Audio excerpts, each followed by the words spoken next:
অন্ধকার রুমে তোমার পাশে যে নারী ঘুমায় সে হচ্ছে তোমার স্ত্রী। তোমার বুকে মাথা রেখে তোমাকে জড়িয়ে ধরে যে মেয়েটি ঘুমায় সে হচ্ছে তোমার আদরের মেয়ে। তোমার পাশের রুমে যে মেয়েটা ঘুমায় সে হচ্ছে তোমার বোন। যে নারী তোমার জন্য রাত জেগে কান্না করে, তোমার সুখের জন্য তাহাজ্জুদ পড়ে, সেই নারী হচ্ছে তোমার মা। কই তারাও তো নারী, তাই না? তাদের উপর তো তোমার কখনো ভুলেও খারাপ নজর পড়ে নাই। তোমার বোন তোমার পাশের রুমে একা ঘুমায়, তোমার মেয়ে তোমাকে জড়িয়ে ধরে ঘুমায়। কই তাদের উপর তো কখনো 1% তো খারাপ নজর আসে নাই। কিন্তু দেখো, তারাও তো নারী, তাই না? তো কেন ভাই, তোমার বোনের উপর যদি তোমার খারাপ দৃষ্টি না পড়ে, তাহলে অন্যের বোনের উপর তোমার কেন খারাপ দৃষ্টি পড়বে? তুমি কেন অন্যের বোনের উপর খারাপ দৃষ্টি দাও?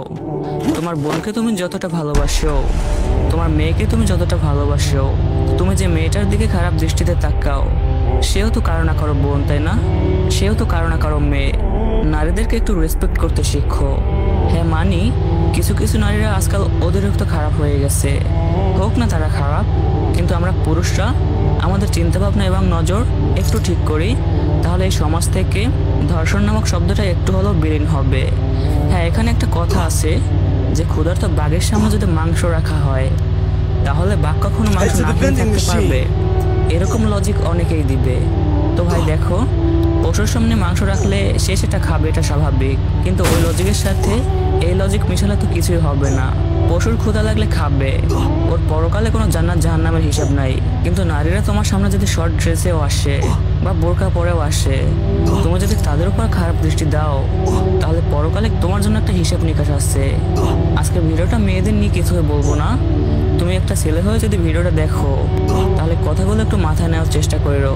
তোমার যদি ফিজিক্যাল চাহিদা এতটাই বেশি থাকে তাহলে তুমি হালালে যাও, দরকার হলে অল্প বয়সে জোর করে বিয়ে করো। এতে তোমার চরিত্র ঠিক থাকবে, তোমার চোখের গুণা হবে না, এবং একটা নারী ধর্ষণ থেকে বেঁচে যাবে। আর যদি বিয়ের পরও তুমি অন্য নারীদের উপর খারাপ দৃষ্টি দাও, আল্লাহকে বলো যে আল্লাহ আমার মন থেকে এইসব খারাপ চিন্তাভাবনা দূর করে দাও।